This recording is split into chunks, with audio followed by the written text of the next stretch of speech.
1 Jean chapitre 5, le verset 1 nous dit, « Quiconque croit que Jésus est le Christ est enfant de Dieu, et quiconque aime un père aime aussi les enfants de celui-ci. Voici à quoi nous reconnaissons que nous aimons les enfants de Dieu. C'est en aimant Dieu et en mettant ses commandements en pratique. En effet, aimer Dieu implique que nous obéissons à ses commandements. Et ces commandements ne sont pas pénibles, car tout enfant de Dieu est vainqueur du monde. Qui donc est vainqueur du monde?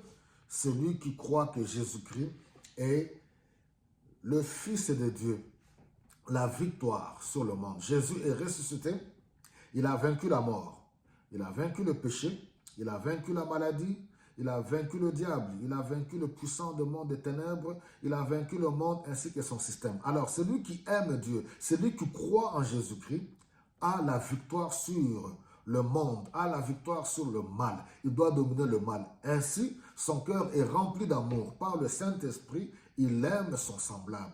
Il ne peut pas haïr son frère. Alors, j'aime beaucoup au verset 5. Qui donc est vainqueur du monde? Seul celui qui croit que Jésus est le Fils de Dieu. Le monde qui contient tous les mal, les puissances du mal, la mauvaise mentalité, la haine, la jalousie, les envies, oui, toutes ces choses qui dominent, les mauvaises passions, toutes ces choses, celui qui croit en Jésus-Christ, il a vaincu ces choses. Bien sûr, progressivement, lorsqu'il s'attache, il demeure en communion avec le Seigneur par l'étude de la parole de Dieu, par la méditation de la parole de Dieu soutenue par le Saint-Esprit. Cet homme-là, cette femme ou cette personne a la victoire sur le monde. Et c'est pour cela qu'il est important que nous puissions insister, montrer au peuple de Dieu de s'attacher à Dieu, d'aimer Dieu, de grandir dans la foi. Écoutez ce qu'il dit, toujours dans 1 Jean 5, au verset 18. « Nous savons qu'aucun enfant de Dieu ne continue à pécher, car le Fils de Dieu le garde et le mauvais ne peut rien contre lui. Nous savons que nous appartenons à Dieu et que le monde entier est au pouvoir du malin. » Un vrai enfant de Dieu converti. Bien aimé, je ne cesserai jamais de vous parler de la réelle conversion. Parce qu'il faut qu'on se dise certaines vérités.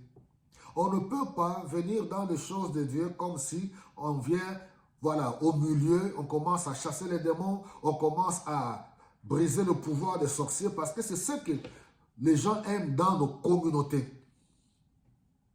Avec des messages, des titres pompants sur comment briser le pouvoir de la sorcellerie, les sorciers de vos familles. Les gens aiment ça. Je m'excuse beaucoup, surtout pour mes frères à moi de l'Afrique, aiment. Quand on vient au christianisme, les gens aiment souvent de tels messages. Et c'est comme si on est en train de donner encore au fur et à mesure le pouvoir aux sorciers. Or, Colossiens chapitre 2, versets 14 et 15 nous dit que Jésus-Christ a déchiré l'acte dont les ordonnances qui subsistaient contre nous. Il a déplié les autorités.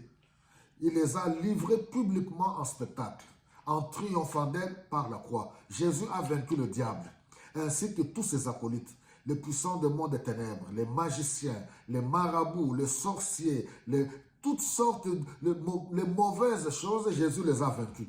Un vrai enfant de Dieu, quand il s'est converti en Christ, marchant en communion avec le Seigneur, en harmonie avec les Écritures, méditant la parole de Dieu, s'égardant, parce que c'est ce que 1 Jean, ici au verset 18 nous dit, nous devons dire au peuple de Dieu, nous devons apprendre à craindre Dieu et à nous garder nous-mêmes.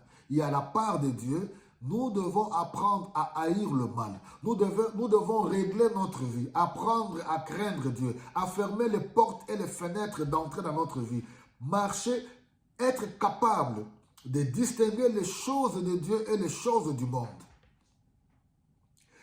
Pourtant, les chrétiens d'aujourd'hui aimeraient bien être un pied dedans dans le Seigneur et puis un autre pied dans le monde. Ah, où est le mal? Vous exagérez. Et puis de telles personnes, vous n'avez pas les deux pieds dans le Seigneur. Vous pensez que vous avez le pouvoir pour tout le temps chasser les sorciers de vos familles, non? Et c'est pour cela, on vous a communiqué cette mentalité, comment briser le pouvoir des sorciers. Non, la crainte de Dieu d'abord.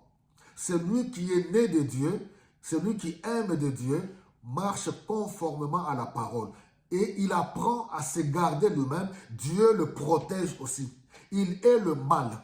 Il vit loin du péché. Il est sérieux. Il est honnête. Il est cohérent dans sa vie. Et je pense que c'est des choses que nous devons maintenant dire aux chrétiens. Tu es malhonnête. Tu es un vrai menteur. Tu es un moins sérieux. Tu es un roublard. Alors dis-moi, avec quel pouvoir que tu pourras utiliser pour chasser les sorciers de vos familles? Je dis de foi, c'est pour vous amadouer, pour vous distraire.